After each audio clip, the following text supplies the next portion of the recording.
dimulai.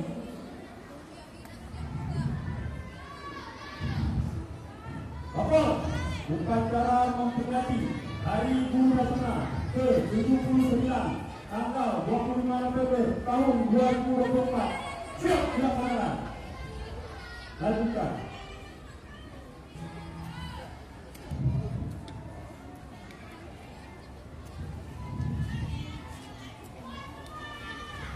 Pembacaan ayat suci Al-Quran dilanjutkan salam pagi.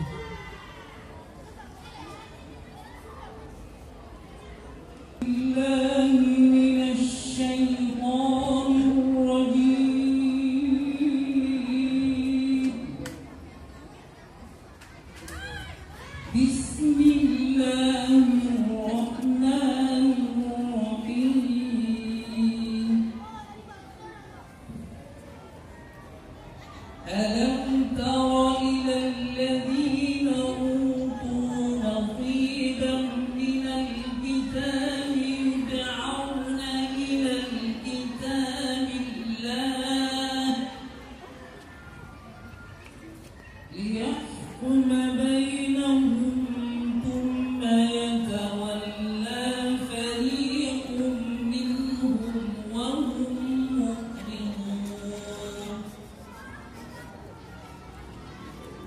ذلك بأنهم قالوا لن تمسنا النار إلا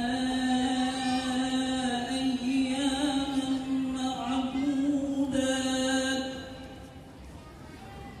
وغرهم في دينهم ما كانوا يفترون فكيف إذا جمعناهم ليوم لا ريب فيه ووفيت كل نفس ما كسبت وهم لا يظلمون